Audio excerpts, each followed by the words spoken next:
I present to you a binary counter, a 4-bit binary counter. All right, check this out. All right, so this will light up, which is a 1.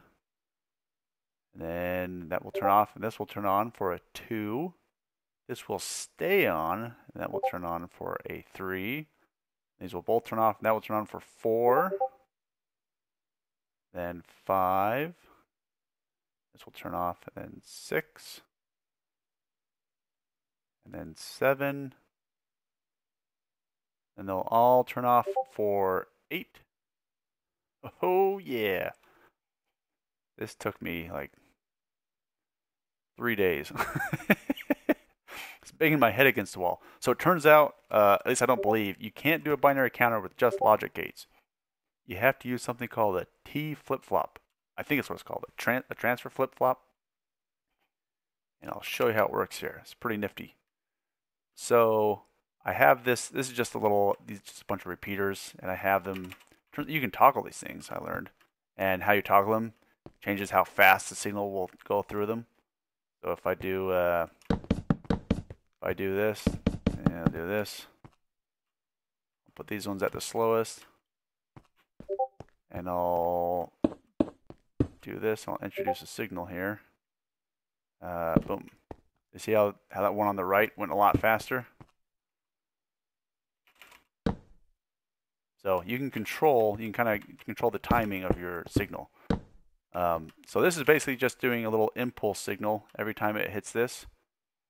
And that sends a yes or a 1 signal to here. And I have this just for timing. So yeah, this is called a T flip-flop. And what happens is when this gets an input signal, this changes state. When this input signal goes back to a 0, this does not change state. It remains in the state it was at. It will only change at a positive or a negative signal. Before I was trying to do this, and my issue was I was changing states on a positive and a negative, or a 1 and a 0. This makes it so I can change states at a 1 or a 0, and that was the key. So basically this feeds this first light, and then I have the output of this light feeding the next one. And then this feeds the second light, and the output of this one feeds the next one, and so on and so on. So this second light will never change states unless this one turns off. Once that turns off, then it will trigger to do this one. And likewise for this one. This light will never change states until this one turns off. And once that turns off, now it'll change state, and vice versa.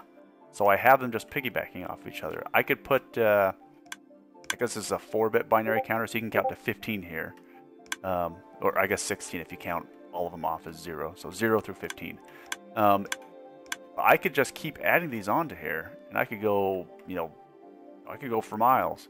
And I could count up to however many I want to build.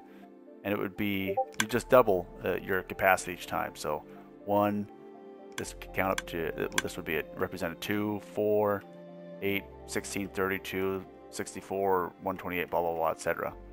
So you could just go, you could just go to town with this thing. Yeah, it's pretty cool. The only issue that I see is latency, and it's probably because of this setup. There's different ways to do this, a T flip-flop. I don't know if this is the most efficient or not. This is just one that I was able to figure out and get to work. But as you can see, there's latency between the 3. So like when this last digit is switching, you can see that, it's like a 1.5-second delay between this triggers and then it goes cascades down. So eventually the more I add, it'll get slower and slower and slower. And by the time this one's like trying to change state, this one would already be on its first or second number, down the line. So yeah, that's something I'll have to look into. There might be some ways to make it more. I'm sure I can make it more efficient. But yeah, it's coming along. It's coming along pretty good. It's pretty exciting stuff. I'm having fun.